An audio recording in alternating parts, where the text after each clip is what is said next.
Sejam muito bem-vindos a mais um videocast especial diretamente da terceira conferência de escola austríaca realizada em São Paulo pelo Instituto Ludwig von Mises Brasil. Hoje eu tenho a honra de entrevistar Jeff Trucker, que é presidente da Laissez-Faire Books e consultor editorial do Mises.org, além de acadêmico adjunto do Mackinac Center for Public Policy e parte do corpo docente da Universidade Acton. Okay, yes. In your first speech, you're talking about the intellectual property. Yes. I would like to ask to explain your argument about the intellectual property. Oh, you want me to explain it in short? Yes. Okay, it's a very difficult. Well, the short form of it is that the only reason we really need property in the world is because we have to allocate goods that are scarce. So, for example, there's a competition over this iPad that you happen to be holding. If you're holding it, then I can't hold it. And if I'm holding it, you can't hold it. And if we have an argument, we just have to kill each other, right? Or we can establish a system called exchange, which presumes property rights. So that's the reason there were property rights. I mean, there wouldn't be a need for property rights in a world where everything is abundant, like the German word Schlaraffenland. It's like a make-believe land where you can get everything you want. So, for example, when it rains, when hail comes, they're like sugar cubes coming down. And all food is available for you. For example, the pigs that run around are already cooked and they have forks stuck in them, so you just reach in and eat the pig. It's from an old Grimm's fairy tale, right? But it's a world where you can get everything you want. But that is not our world. We live in a world of scarcity. So because we live in a world of scarcity, you have to have the assignment of property rights, which permits exchange, and out of which comes prices and allocations and all the things we call economics. But the world of ideas is completely different, because the world of ideas has infinite goods. And by that I mean that they can be multiplied without end. You can have a thought and express it, and I can take that thought with me and take it with me and express it over there, and it doesn't take it away from you. And it's not stealing. It's just copying. So in a perfect world, everything would be copyable, right? So for example, I went to a buffet at lunch today, and I picked up a piece of ham. So what if I picked up that piece of ham, put it on my plate, and poof, another piece of ham came immediately to replace it, right? Well, that's kind of the way ideas are. They can be reproduced again and again and again. So therefore, you don't need to assign any property rights to them. And so in fact, it's perfectly preposterous to attempt to do so. In the real world, ideas are always a combination of other ideas, meaning that we must constantly be in a position of taking good ideas and making them our own. It's not really taking, because you're not taking them away from anything. All you're doing is reproducing that idea. So in that world, you don't need property rights on ideas. As a matter of fact, intellectual property did not even exist before the nation state became a very mature and large and coercive and aggressive institution and institutionalized them. First in England as a means of censorship, and then in the United States, and then in France, and then all over the continent. But things like patents and copyrights weren't even global until the very last part of the 19th century. So they rely on state legislation.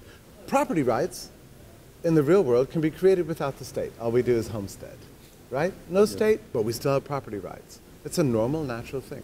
Intellectual property, what is called intellectual property, is entirely a creation of legislation. It's an artificial and coercive means by which non-scarce goods are made scarce solely to benefit certain producers. So it becomes a means of a sort of a mercantilism.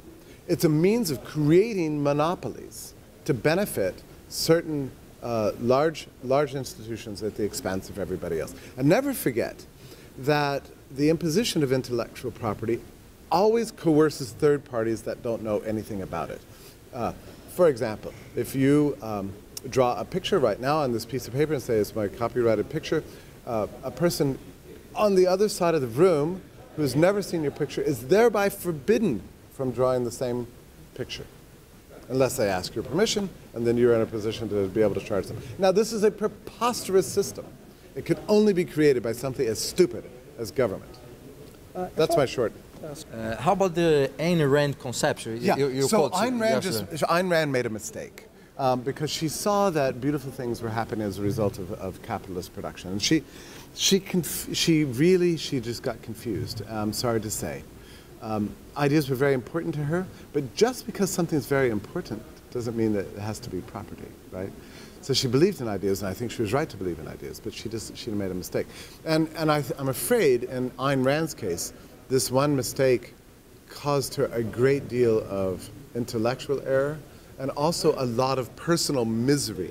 And this is an interesting story to me because I admire Ayn Rand very much. And when I read about her life, I wish she had had a happier life. But one of the reasons she didn't have a happier life is that the more people she influenced, the more she regretted that influence. Like she would look out over a crowd she was speaking at, and they were all her disciples. Now, most people would say, wonderful, I've influenced all these people. She, on the other hand, would look at them and think, parasites, thieves, they're living off my property, my ideas. So she didn't like them. And it made her sad. The more influential she became, the sadder she became because she felt like she was being taken from. So I'm afraid that this one small error imposed on her a lot of sadness. And I hope that libertarians now understand that she did in fact make an error. Yeah. It's too bad. In short, how do you define capitalism? How much of this do you have now? And if it's possible to measure, because there's some index that say how free the markets are in the countries, that I don't buy those, but is your impression about those also? Yes, so the question concerns how do you define capitalism, and this is a problem because lots of people on the left have a confused notion of what constitutes capitalism. And my feeling about that is that if we're going to argue about definitions, it's a kind of a waste of time. I mean, if a left-winger comes up to me and says, well, look, I'm against capitalism because look at all the bailouts that occurred in 2008, I'll just say, okay, let's change the name. Let's call it a banana, or whatever you want to call it. I define capitalism, or I'm glad to not define capitalism, get rid of the word. What I favor is a perfectly free economy, by which I mean the property rights are secure, and there's complete freedom of exchange, and the right to accumulate wealth, and the right for any individuals to associate with any other individuals on peaceful terms so long as there's no aggression. That's what I like to call capitalism. If you want to call it somebody else, you can call it somebody else. But yes, every system in the world today, and as a matter of fact, every system throughout all of human history, is something of a mixture. So Mises was once asked the question, whether you know, how do you know for sure if on balance a system is capitalistic or socialistic? And his test was whether or not the country had a stock market. I think that's a fairly decent, that's a decent thing. So when you see a country get a stock market, you know it's turning towards capitalism. Now there's other problems, like for example, many corporations today are living off government favors, right? In fact, quite a few are. Do they cease to be capitalistic? And there I would propose there's another test that you can use. Is the main motivating force behind the decisions every day that a corporation takes, is it to serve the customer or is it to serve the government? That's a good test. So I think if you're serving the customer, on balance, you're a capitalistic institution. If you're serving the state, on balance, you are something else, a fascistic or socialistic institution. I think this is why I keep talking about this importance of intellectual property here. Many large corporations are benefiting from intellectual property in a way that distorts their decision making. So much of production today is devoted to acquiring patents, keeping patents, suing others for violating your patents. This is a tremendous waste of resources, economic resources, all of which could be going to real investment and real production and real service to society, and it's wasted on defending these fake rights. Most Internet companies, for example, would be very happy to give up their patents if they knew that everybody else would do the same. The only reason they keep them is for defensive reasons. So it's a very regrettable situation. By creating intellectual property, the state has put many corporations in a bad situation. It's like an occasion of sin, you know, as we say in theology. Yeah. In the last years, the state is advancing very fast, related to economic freedom, but with civil liberties like the liberty to smoke. We have in the years before smoking ban laws approved, and we had drinking driving laws approved very recently, 5 years maybe. And in the U.S., you there have this kind of law for a long time. And I would like to know if you felt freer in Brazil than in the U.S., and if you think the U.S. is already a police state. Yeah.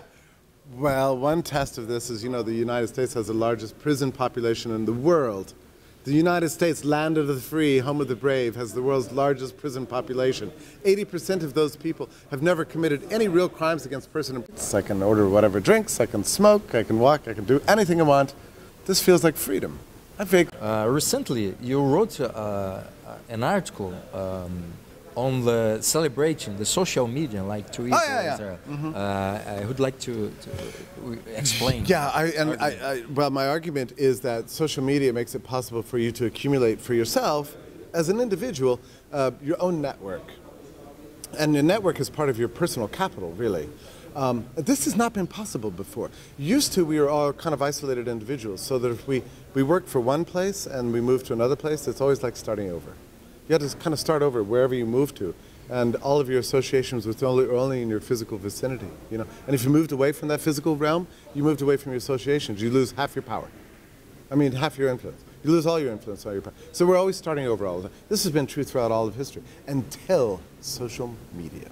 Now here you have an amazing thing. You're able to develop geographically non-contiguous associations. I can have friends all over the world, and they become part of who I am, you know? So my Twitter account belongs to me. And if I move to Brazil and want to start over, all my associations come with me. I mean, how wonderful is that? And same thing with Facebook. Wherever I happen to be, whomever I happen to be associated with, wherever I happen to work, I still carry this with me. So people that are looking at social media and say, well, that's really silly, you wasting all this time on Facebook. It's not a waste of time.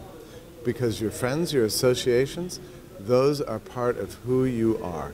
And the more you can form that and shape that in a way that benefits yourself, the more you are valuable as a human being. And digital media has made this possible for us. So I would urge anyone who is right now sort of thinking, I don't want to be on these silly things, that's just a bit of a waste of time. You are wrong. Change your mind right now and get on every social network and start building your friendships and your associations and your influence among those people. They become valuable to you, and you become valuable to them, and then you can have a brighter future for yourself. That's why I think it's important. Okay. Yeah. Mr. Tucker, thank you very much. Sure, it's wonderful. And thank you again for teaching me to tie my bow tie. Thank you very much, sir. Okay, great to be here.